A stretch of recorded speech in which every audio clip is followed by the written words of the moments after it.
we're not going to take any time because we have a lot on the agenda to do. I'd like to introduce you guys to our city leaders, our local leaders, Madam Mayor Betty Resch, our city District 1 City Commissioner, and also we also have our partners, the PBSO, the Palm Beach County Sheriff's Office. Our local District 14 is also here to represent. And a lot of our residents who you're going to hear from, and some of our partners also. Good morning, everybody. Good morning. First thing I want to do is welcome to beautiful Lake Worth Beach. Yeah. Did we get to live in paradise or what?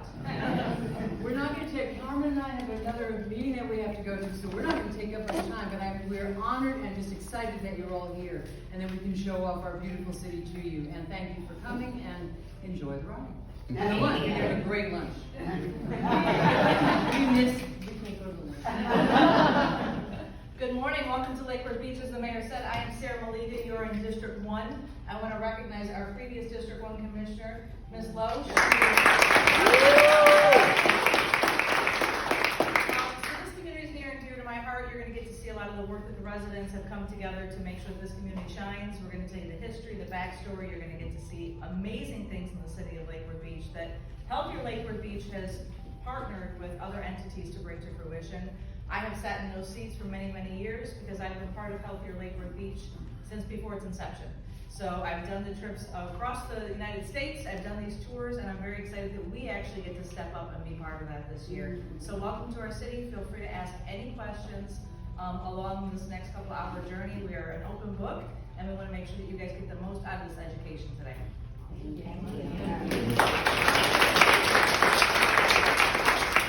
Carmen Davis, the city manager, and welcome. I just want to say I've been here since December of last year, almost a year. So I'm sure you're going to enjoy and fall in love with Lake Worth Beach as I have. And so enjoy the rich culture. You'll see the diverse culture that we have here and the many unique historic designs and the layout of our city. And we hope you enjoy it and learn so much. Thank you for coming.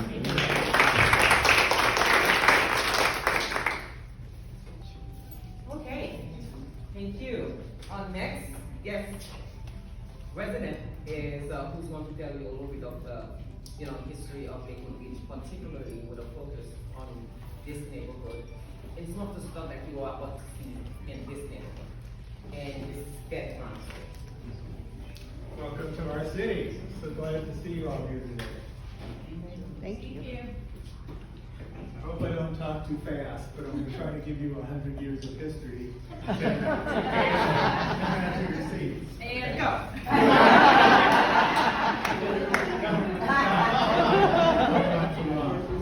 But we do have a very interesting history in this city that was really founded on the basis of racial and ethnic diversity.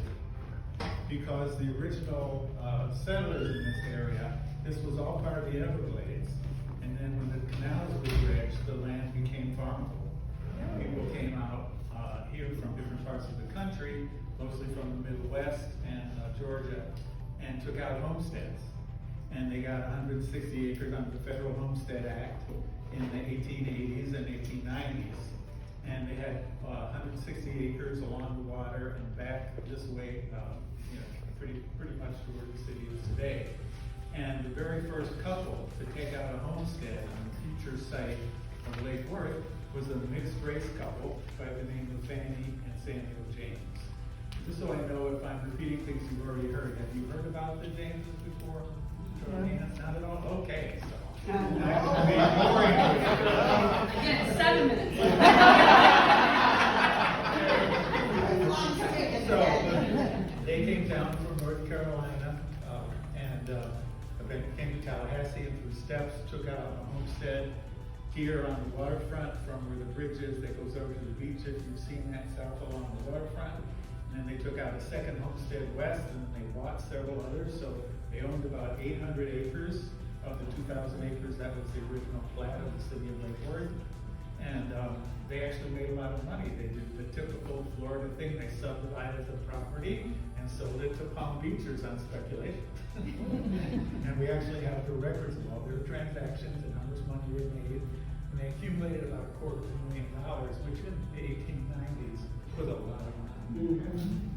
So we have this heritage behind us. And the other community were immigrants from Europe as well as from other parts of the country.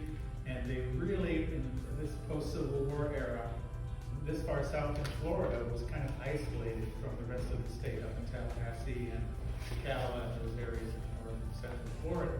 And so while after the Civil War, we had Reconstruction and we had this reaction and then coming of Jim Crow laws and all that after the federal troops left, down here was really isolated for about 20 years. And people really got along. There were Union supporters who believed in the Emancipation Proclamation and liberty and justice for all and the equality of all people. And so they really stood by this black couple and nicknamed them the Black Diamonds because they were viewed as precious. They were the founders. They were the social center. They were the economic hub of this scattered community of farmers that they called Jewel. Fannie opened up the first post office in 1889, and she named it Jewel, Jewell. And so her story is told in more detail in the book, The Pioneers of Jewel, which tells the story of Fannie James now, where the story turns a little bit, and you'll see that when it comes to race relations, our story goes up and down throughout history, kind of a roller coaster ride.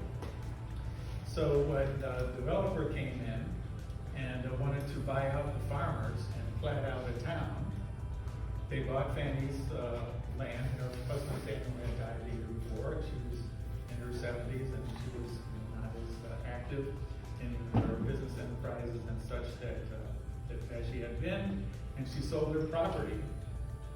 But the developer wanted an all-white town. And so she actually had to move outside of the town that she helped establish. And she moved right over here on 12th Avenue South in Dixie, which is the intersection they crossed up out of the light up here. We know exactly where her house was. The city limits ran that way. This area was between two cities of Lake Worth and Lantana. It's kind of a no man's land. Neither city wanted the black population, African American and Bahamian population that was here at the time. And so she had to move outside of town. She was 74 years old. She was still driving her horse and buggy on a gravel road up to West Palm Beach to see her lawyer, still doing real estate transactions and all these kind of things. She was very active, and she died actually in a car accident on Dixie Highway when it was gravel in 1915. So, we're very proud of that part of our history, but not so proud of the segregation era. So, this was platted out by the developer who wanted to have the Osborne community where we are now, part of the city of Lakewood. The city of Lakewood rejected it. For the first 13 years of its existence, it prided itself on being an all-white community.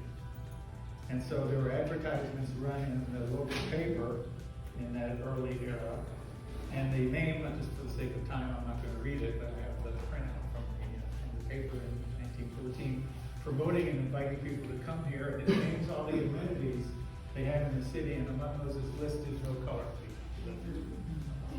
So they really probably, for us today, we just kind of can't wrap our head around that, but that was the attitude that they had at that time, that it was an advantage not to have any colored people in the city, not to have any over there. So then this came into the city in 13 years later, after the founding of the city in 1926, and it was a segregated area. The original city charter called for segregated housing districts. White people could only live in the white area, and colored people could only live in the colored area. And there was a $450 fine for living in the wrong neighborhood. If you were living there for 10 days, in violation of the law, you could be fined out a lot of money in 1913. So eventually this came into the city, as I said, 1926. It became became the Osborne Colored Edition.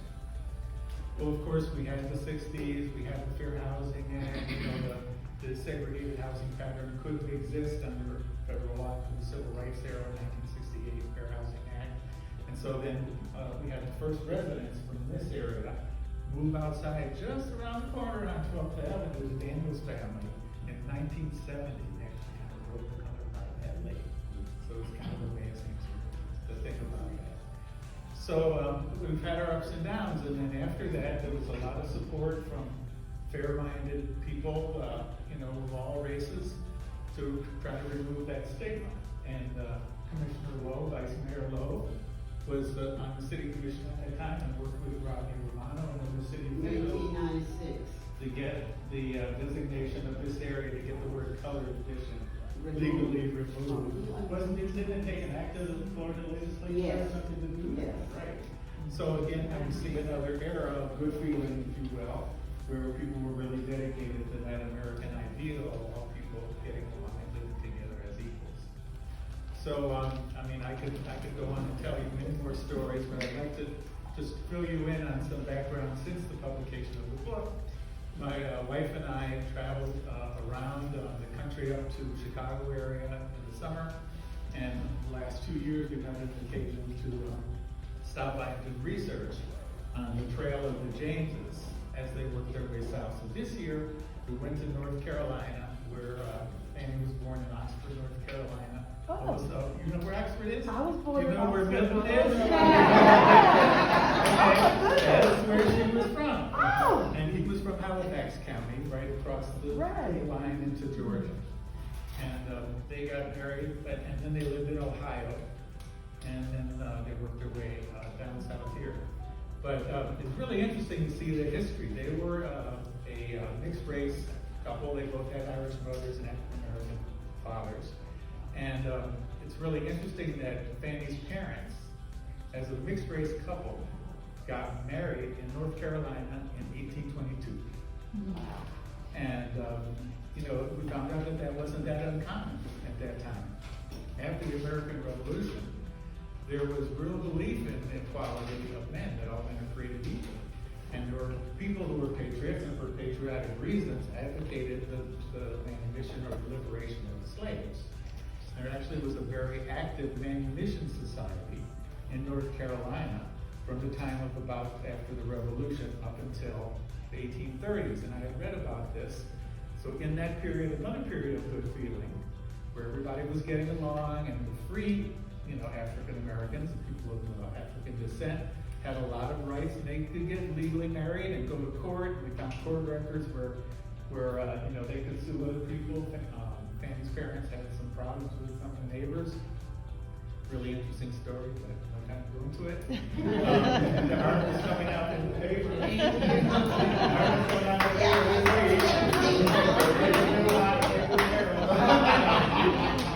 Thank you. There's someone has a question there. Yeah. Just a simple question. How did you obtain a copy of that book? I would love to. Okay, well, I have a couple extras here. Oh, And, you get mine right. okay.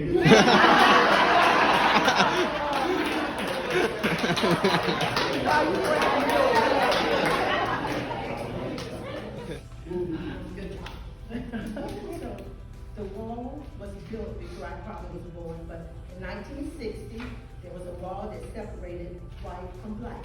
I attended Osborne Elementary School. Judy attended Barton Elementary.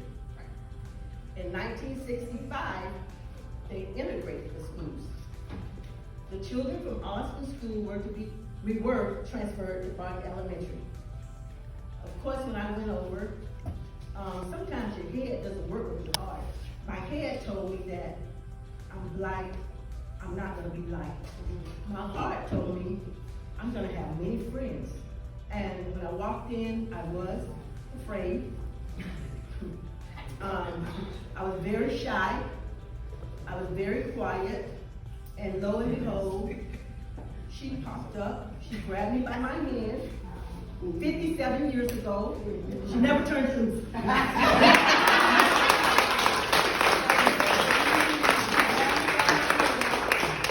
She held on to me and she said she was going to hold on to me until I felt comfortable. I guess to this day I'm not comfortable yet. with that said, that wall, for you TikTok fans, the community understood the assignment.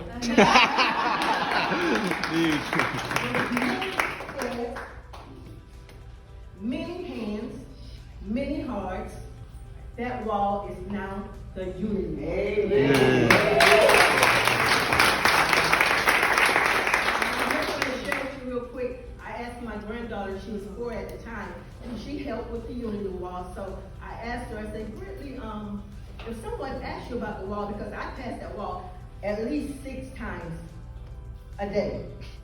So does my granddaughter. So I said, and she always looks at the wall, I said, Brittany, if someone asks you about this wall, what would you say? She says, I would tell them that when the people on the wall go to heaven, we're still gonna love them because we're gonna see their picture on the wall, and the people on the wall are gonna go and marry Martin Luther King. So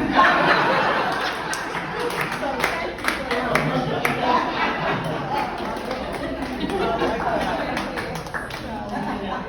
Okay. Hello, everybody. I guess I'm coming from a slightly different angle. I attended segregated schools, first grade and second grade. And then at the end of my second grade year, we went to the other school. Okay? So I've been in this town all my life too. And I grew up here seeing the wall. And at one time, the wall was nicknamed the ghetto wall.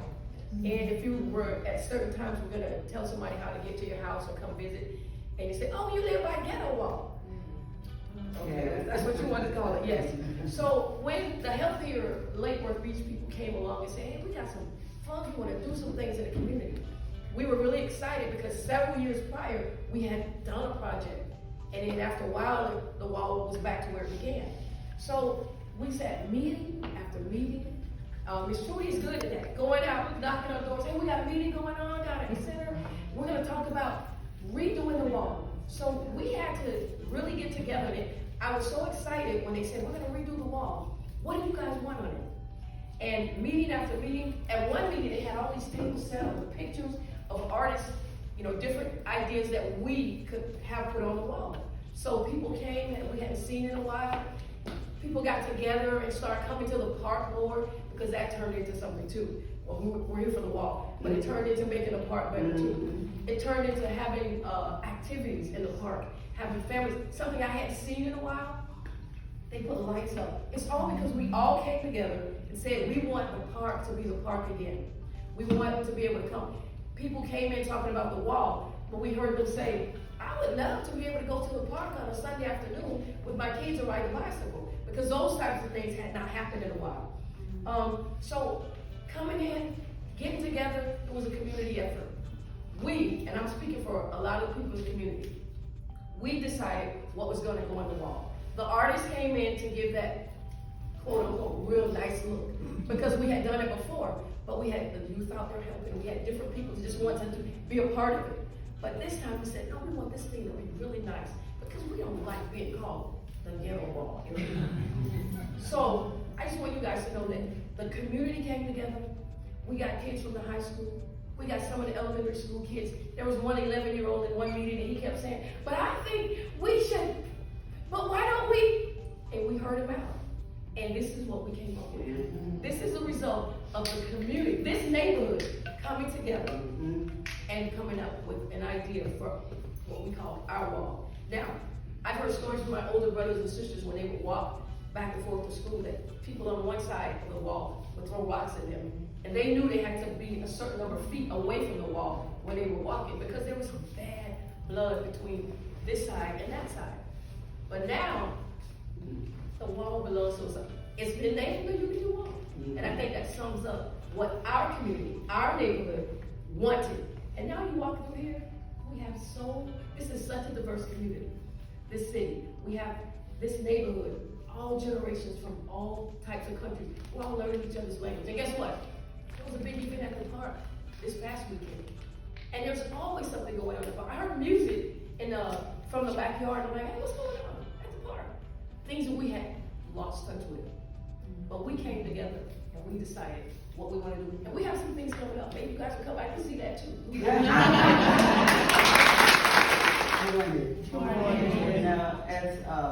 Donna said, and we're so grateful to have her at the organization come in and help inspire us, as Della was saying. We really, with the help of Health and Lake Worth and our community and our partners that came in, really inspired us. I've been around. I'm a Floridian. I was born in Tallahassee. I lived in Boynton Beach, and I've been in Lake Worth 50 years. So I kind of keep in touch with both cities and know what's going on. And I like to know what's going on all over, so I'm all over. But I came into Lake Worth, I think in 1970. And when I came here, as Ted gave you the history, I'm not gonna go through all that history, but it's a lot of history, and I've seen a lot of ups and downs, I've seen a lot of changes. When I came into this city, and I live right here in this community, I went to school with the kids when we got to high school, because I went to school in Boynton until I went to 9th grade. And we were bused to Delray College. That's the black school. And the kids from Lake Osborne, as they call it, was bused to Delray. So I went to school with them. So when I moved here, my husband lived here and he worked here. And when I came in, you ask people here, where do you live? I live in Lake Osborne. I live in the quarters. I didn't know what they were talking about. People asked me when I moved out here, where do you live? I said, I live in Lake Worth. No, you don't live in Lake Worth. The white people live in Lake Worth. You live in the quarters. That's this area. I said, no, I live in Lake Worth. So I was here for about 10 years, didn't do much but work here because I worked in Lantana. And I saw the condition and how people were treated and what they didn't do. When I moved here, nobody that I knew of went to City Hall. They didn't go to no meeting. They didn't know what was going on at City Hall. And I wanted to know what was going on because I'm a nosy person. So I started inquiring, why we don't, who represents us down here? Who helps us? Who do things? Nobody knew. We had Mr. Johnny Polite. He always kept us on the things in the neighborhood. Yeah, but we don't know who represents us, who talk to us. So I said, well, thing came to my mind, why don't we invite City Hall down here in the hood? And they came, but when they came, right here in this building, we had all the police department, fire department, the dogs, everybody was stationed around because the white people came down here to us. And we had a meeting right here, and we had a person that represented this district, lived in Fort Lauderdale. He was the commissioner for this district, and he lived in Fort Lauderdale. And everybody was asking, what are you doing? How are you helping us? What can we do? No. I was sitting in the back of the room. I like the back of the room. I held up my hand and I said, you represent us in this district? Oh yeah, I represent you all. Could you give us a brief sketch of what you're doing for this community, this neighborhood, this district? They said, my job is to sit at City Hall and make the decisions. I said, okay, that's what you do for us? Yeah, that's what I do. I'm not gonna come down here and hold your hands. I said, okay. So I let them talk. The next time I raised my hand again, I didn't know what I was raising for because I didn't know what I was doing anyway. I said, okay, how long you got left in that seat? They said a year. I said, I'll be running against you. And that's how I became this.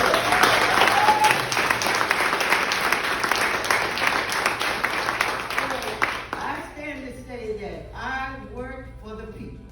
I'm in this community all the time, the whole city.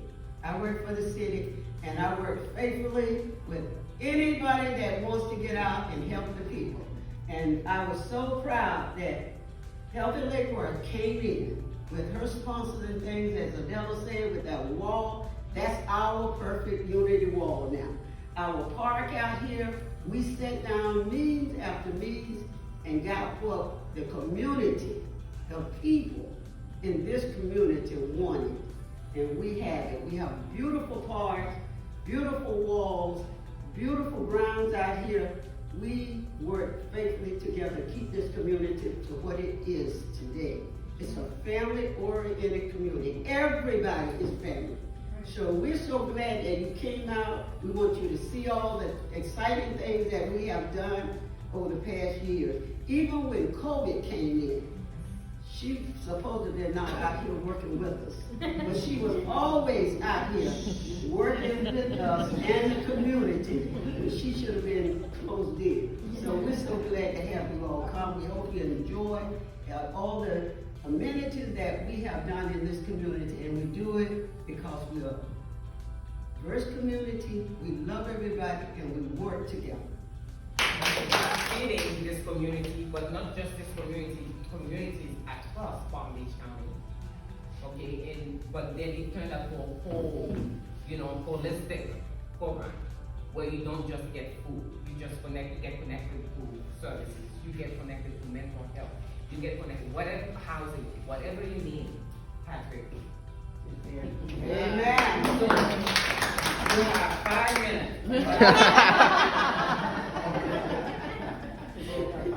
Vanessa, she wasn't here. Well, anyways, what is the easiest way, the quickest way to get people together? Food. I'm that guy. And what we did was, it wasn't easy with all that you're hearing that took place. Just like a family or a marriage, we fought. I'm gonna tell you guys straight up, so you know, we fought. But we fought as a family. And sometimes some of us didn't like it enough to where we would walk out, but we came back together. And we sat in a room until we heard what the community wanted, and we settled on that, and then we were able to move forward. So I am truly, truly, you heard Ted from 1800 coming on up, but I'm only 10, 12 years. So I've been here 12 years with the food, the soup kitchen, ex-restaurant, and I'm saying that to let you know the reason why we don't consider it to be a soup kitchen is because of your mindset. And that's where everything starts. If you want to make change, you have to make change in your mind. Yes. And we work with the community through that. So you're at a restaurant or a resource center to where we're going to change your mind, the way you think, what you eat, and how we live our lives to make a difference in our community. So Healthy Lake Work, I really appreciate them. Commissioner, the mayor, the city manager who's been here. I mean, this would not be possible. PBSO would not be possible if you didn't see. They pulled all the stops, so you guys will see when you guys get out there. And I really appreciate you guys coming to see us today. Thank you. We're all now growing trees, and you can see what kind of shade, all the shade that we provide. So this is our park, they renovated, which when the city decided they were going to, they had the CDBG, it's called Community Development Block Grant. So usually when they get these monies, they have to get residents' engagement, to spend the money. And they have to decide, which neighborhood they're going to spend it. They weren't spending a lot of money in this area. So there was a town hall meeting, which the residents didn't know about it, but we found out that it was going to be a town hall meeting. So we got everybody gathered here, and they were talking about what they wanted done in this park, how they wanted this park renovated, things that were not really, like you couldn't use it. The bathroom was in bad shape. A lot of things were in bad shape. So they actually put on paper what we wanted and how they wanted it. And so they got exactly what they wanted. So the tennis court, I think the tennis court was refurbished. They redid it, broken down, all new bathrooms. And understood that this is a whole community and we are part of the city. Now when something's going on in the city, we have to show up. We have to be at the table. We have to demand, and we also have to vote. And so we've tried to express that to all of our residents to make sure that they understand the process. CDBG money has been around for years and years and years. We just were not getting our proper share of the pie because we did not know how to organize and say what we wanted.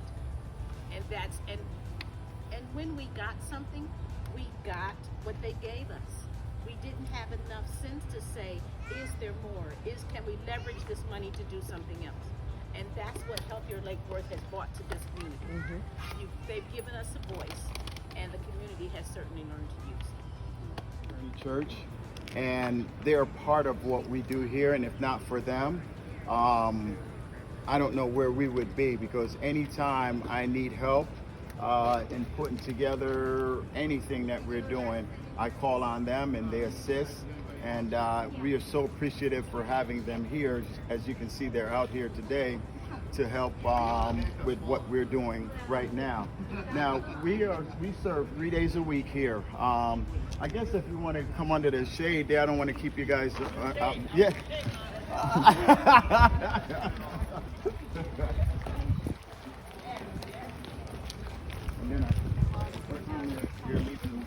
Okay, so lunch is 1 o'clock. Okay. But we have other. I know we have other stuff. Yeah, I just want to make sure we're on track.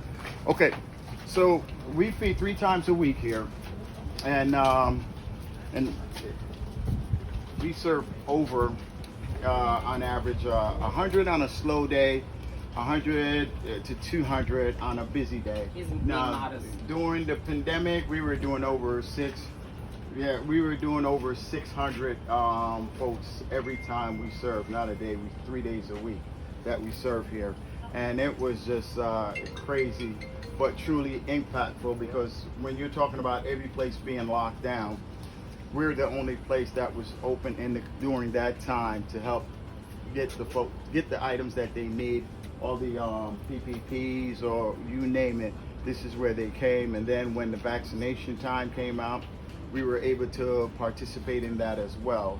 So we're truly happy to be here to be able to partner with all of the other partners in the community to actually make this work. So it's truly impactful, and if you guys have some time, you want to pop in there, feel free to pop in there, and the community center's over this side here. Exactly, so you can pop in there and take a look at all the stuff that we have inside there. We'll be excited to actually show you guys. The ladies in there right now is preparing some meals. We did our first set already this morning, and now they're transitioning to the second set. Some of the conditions, that we face in communities like this, when they don't have all the necessary things they need. Well, it affects our high school kids. It affects all grade school kids. So we're able to provide for them what they're lacking. So our athletic departments, we expect our kids to go out there and perform and participate. But when they get home, you have to remember their cupboard is not as full as most folks' cupboard is full. And they're doing extra activities, not their average. So when those coaches call us, we're able to prepare their meals for them several times a week so that they can feed their players while they're practicing. And an after-school program like Miss Reggie at DC, she has a group of kids that, you can't learn on an empty stomach. And, so we are able to give them something to eat so that they can they look forward. It's hard for her to get the kids them out of her program, to get them home. And so what we did was just accommodate that by making them stay a little longer by feeding them there. So we're excited about that. So I don't know if you guys want to. And this one is about partnership. We even, without our partners, so it's like when we get the calls, Patrick knows which partner that we can, reach out to help, assist. For example, I got called from the assistant principal from Lakewood High School. Okay, what she wanted is that she wanted us to provide water. If Healthier Lakewood could help get water, mint, and breakfast bars, because they have like over 2,000 kids that are being going to testing every morning in the queue. This is the building the church helped build. We thought it'd be here. My brother-in-law did a picture. That's what we're finishing up now. And my son does his podcast. Oh, that's what she was. Oh, here he is, right here. That's me. Yeah.